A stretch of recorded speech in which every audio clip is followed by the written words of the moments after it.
Buenas noches. Quiero contaros lo que me sucedió siendo joven. Hace muchos años, yo había crecido en la provincia. Por aquel entonces quería comerme el mundo, abandonar el nido. Pero no quería continuar con la vida de agricultor de mi padre. Así que en cuanto vi la oportunidad, cogí un autobús a la capital y empecé mi nueva vida. Fue difícil, trabajos mal pagados y alojándome en casas que apenas se podrían llamar chozas. Una mañana, como muchas otras, buscaba trabajo en el periódico local, cuando un anuncio llamó mi atención. Los monjes de un antiguo monasterio buscaban a alguien que pudiera protegerlo durante la noche de maleantes que quisieran robar las pertenencias que tenían allí guardadas. El monasterio en cuestión era uno de origen románico, que llevaba ya unos años en un estado de semiabandono. El traslado de todos los monjes a otro monasterio cercano, lo dejaba totalmente deshabitado y a merced de cualquiera que quisiera hacerse con parte de su patrimonio histórico. Estaba muy bien pagado, pero había que acercarse al segundo monasterio para realizar la entrevista.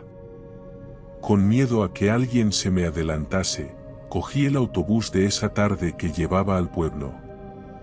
Solamente había un autobús de ida y otro de vuelta, por lo que tendría que pasar la noche por allí. El camino fue largo y tortuoso, el autobús se quejaba al avanzar por caminos de tierra, lleno de baches producidos por el avanzar de los tractores por la zona, pero el ir rebotando en el asiento no era algo desconocido para mí. Finalmente llegué a mi parada. Era un pueblo pequeño, con no más de 15 casas, claramente orientado al mantenimiento del monasterio. Las construcciones de piedra lo hacían casi pintoresco. No había nadie por las calles y dirigí mis pasos por un camino lateral rodeado de bosque que llevaba al monasterio. Una vez allí entré por el portón y me encontré con un monje. Le expliqué que me encontraba allí por la entrevista de trabajo.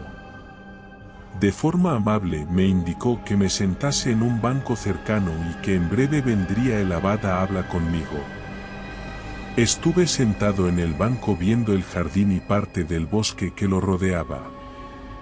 Tenía varias estatuas repartidas, y multitud de monjes realizando sus labores diarias de forma casi mecánica. Aproveché para descansar del viaje, y estirar mi maltrecha espalda. Cuando llegó, se sentó a mi lado. Me contó cómo habían decidido poner seguridad después de que desaparecieran varias reliquias y un mural.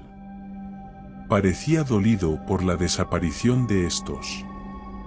Según sus palabras, había sido monje en aquel monasterio durante sus primeros años en la orden, y le llenaba de pesar los hechos. Hablamos animadamente y me instó a cenar y desayunar con ellos. También me ofreció dormir en una de las casas que había visto antes, que estaba destinada a alojar a sus superiores cuando hacían visitas o incluso algunos familiares de los monjes que se encontraban allí. Me instalé, aunque no tenía más equipaje que lo que yo llevaba encima, y me indicaron el horario de comidas para que me encontrase en el comedor a la hora prevista y no afectase al horario de rezos o diferentes labores.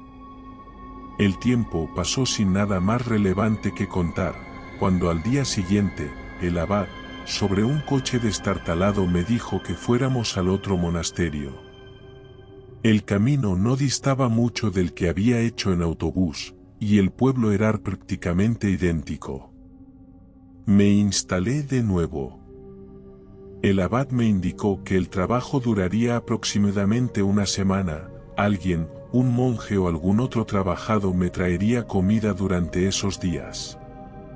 Por último, el semblante del abad hasta entonces alegre abad cambió y me dijo: hay una serie de normas que debes cumplir durante tu trabajo.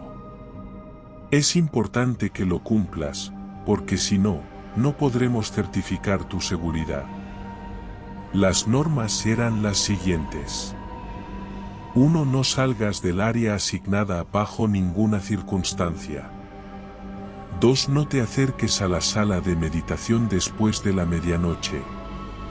3. Mantén todas las velas encendidas, incluso en las salas donde no te encuentres.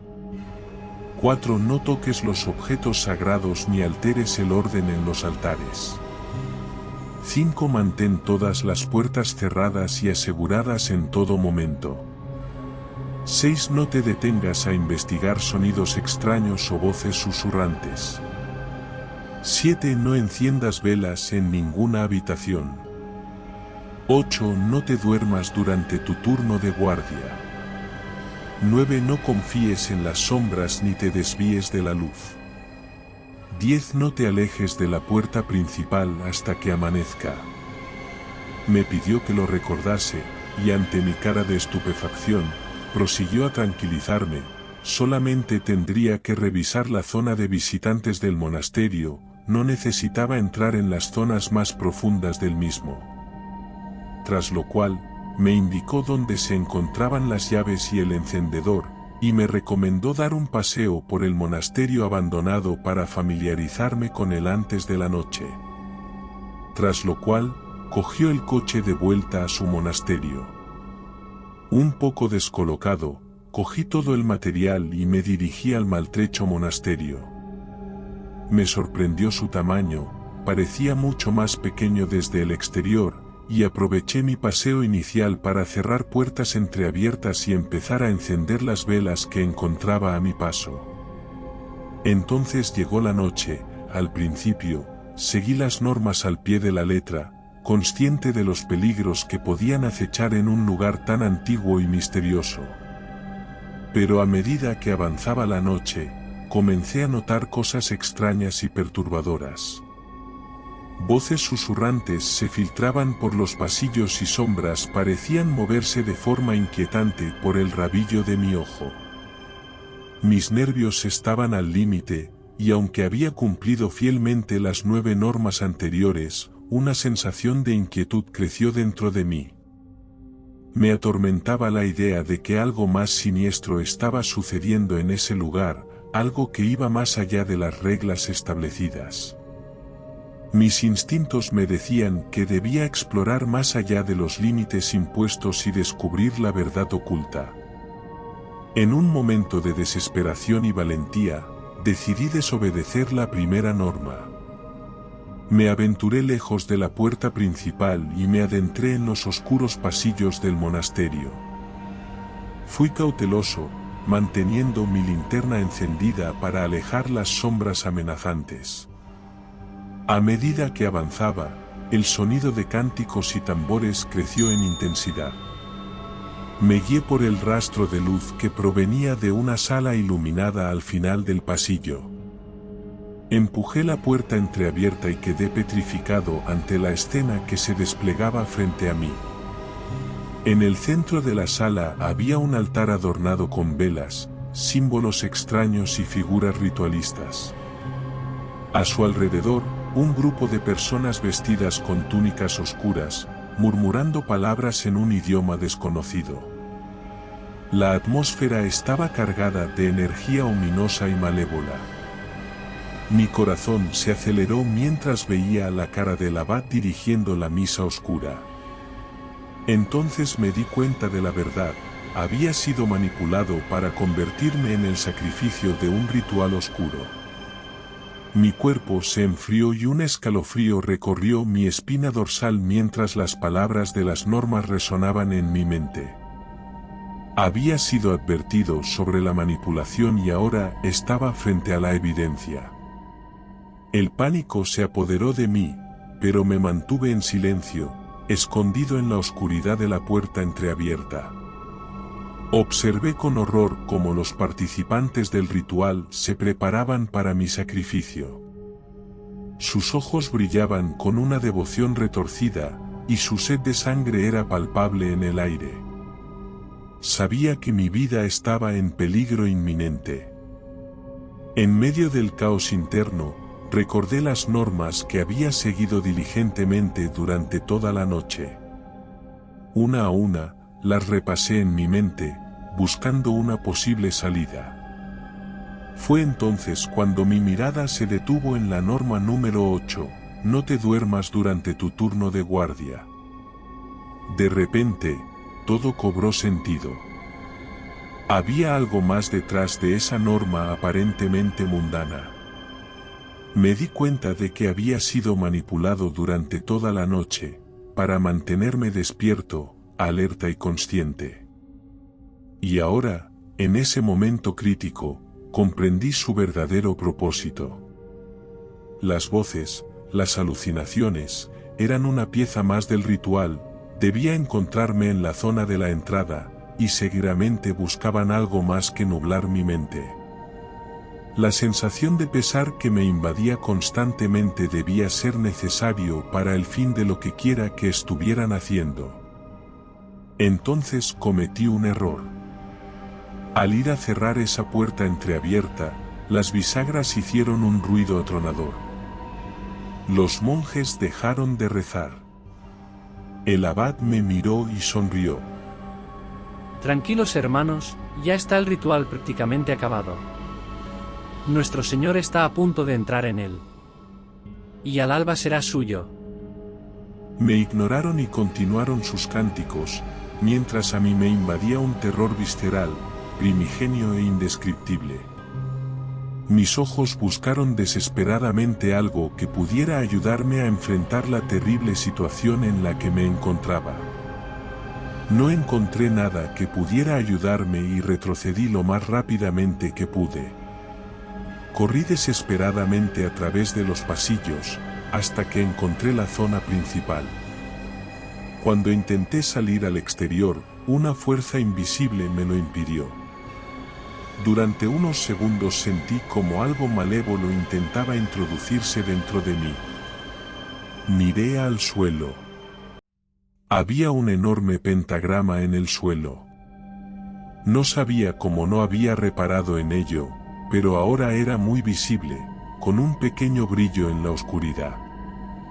Yo mismo había realizado una parte indispensable del ritual, había mantenido las velas encendidas, las puertas cerradas, la situación exacta en la que me debía encontrar.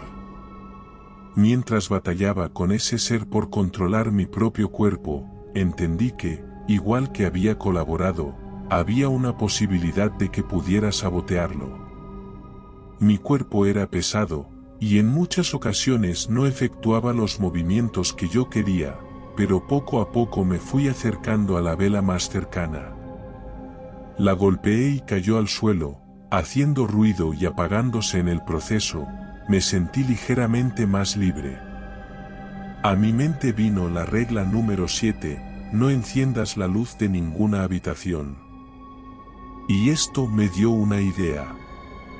Sufría cada paso que daba como si me rompiera los huesos, mientras me dirigía a las habitaciones. En el proceso iba apagando tantas velas y dejando tantas puertas abiertas como mi cuerpo me permitía. Con ello la lucha del ser que tenía en mi interior se veía debilitado, pero no lo suficiente. Conseguí llegar a la habitación y comencé a encender las velas. Golpeé una de ellas, pero conseguí cogerla antes de que cayera y volví a ponerla en su lugar. Cuando encendí la última sentí como si se desgarrase mi alma, partiéndose en dos. Grité con el aire de todos mis pulmones y entonces cesó. Caí rendido en el suelo. Vi una especie de forma etérea abandonar mi cuerpo y quedarse en la puerta de la habitación. Merodeaba como un animal salvaje buscando una abertura para atacar a su presa. Llegaba la segunda parte del plan. La regla número 8 me decía que no durmiera, y era la que debía incumplir.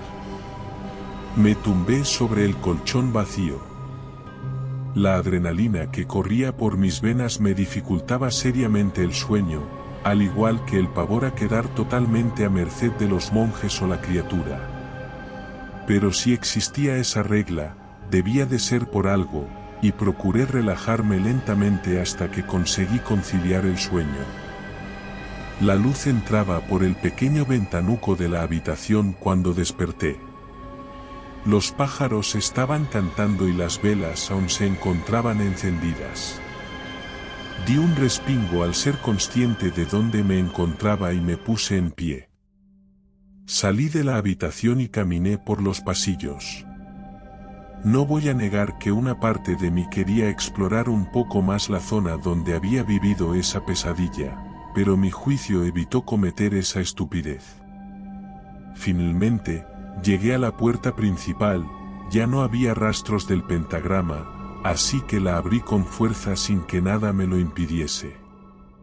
Salí al exterior, dejando atrás la pesadilla que había vivido esa noche. Me encontré con la luz de la mañana en mi cara, jadeando por aire fresco y agradeciendo mi suerte de haber desobedecido las normas. Comencé a caminar por la carretera, en dirección a la capital, y durante el camino pensé que era el momento de regresar con mis padres. Quizá el ser agricultor no estaba tan mal después de todo. Desde entonces, he guardado el recuerdo de esa noche en lo más profundo de mi ser. Aprendí que el mal puede esconderse bajo una apariencia engañosa.